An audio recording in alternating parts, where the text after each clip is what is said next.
no matter how much Democrat politicians may wish it, the more left-leaning media is keeping the threat of Trump 2024 alive and well.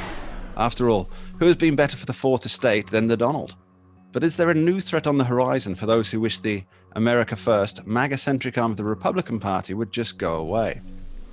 We're joined by author and podcaster Jeff Charles to discuss the burgeoning star of the Sunshine State, Governor Ron DeSantis, and what this means for the 2024 election and beyond. Welcome, Jeff. Yeah, great to be here. Thanks for having me. So, Jeff, tell me, what numbers are you seeing on Ron DeSantis and his popularity within the Republican Party?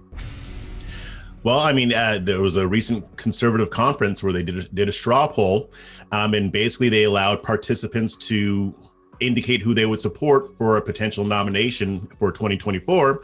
And President Trump, predictably, he got a lot. He got about 71% or so. But the surprise was that Florida Governor Ron DeSantis edged him out. He got 74% support. So that's a very interesting statistic. And I'm not sure how that would play out in other studies, but it's not too surprising given the fact that Ron DeSantis has been gaining a lot of popularity lately. Wait, correct me if I'm wrong, but doesn't this mean that all the talk of the Donald Trump cult of personality was either mistaken or manufactured media nonsense? I mean, the two men are very different in terms of character and focus, but they both appear to be singing from the America First hymn sheet. Yes, and if you ever needed an example demonstrating how little the left understands the right, this is it. They think this whole movement is actually about Trump, and it really isn't. This movement existed before Trump. It's just when Trump came on the scene, they saw somebody who would be willing to champion some of its values. So President Trump and DeSantis seem to be cut from the same cloth. Their personalities are different, but their similarities are also very distinct. And DeSantis has his own temperament and way of approaching things, but I can see why people would support him as well as Trump. They're not the same person, but they have enough in common. And what they mainly have in common is the America First approach, and also, by the way, a pugilistic attitude towards the left and the activist media. Yeah, so everyone's paying close attention in terms of who's going to announce and who's not. We've seen certainly a lot of fundraising in the Trump camp, but is it smart to keep coy on this until the last moment politically? You know, I think in this case it might be. I mean, it's usually a while before they actually announce anyway, but Trump is a showman. I mean, he's the P.T. Barnum of politics. This is where he kind of differs from DeSantis. DeSantis is not as much of a showman, but if Trump is going to run, it's going to be a while before. I think it's going to be a while before he actually announces it, because I think he does want to keep people on their toes. And he especially, I think, wants to keep the left-wing media on their toes as well. So I think it's going to be a while, and I think it'll be okay for him either way. I mean, either way, if Trump runs, he will most likely get the nomination. I don't see anybody getting the nomination over Trump. But if he decides not to run, then that means that the media doesn't know who to focus on. So if he plays coy about it, then the media is basically just not knowing who to go after. They're already going after DeSantis, but if DeSantis is the front runner and he announces, then they're going to need to use all their resources against him. Right now, they don't know that. They don't know whether he's running or not. So they can't really figure out what to attack.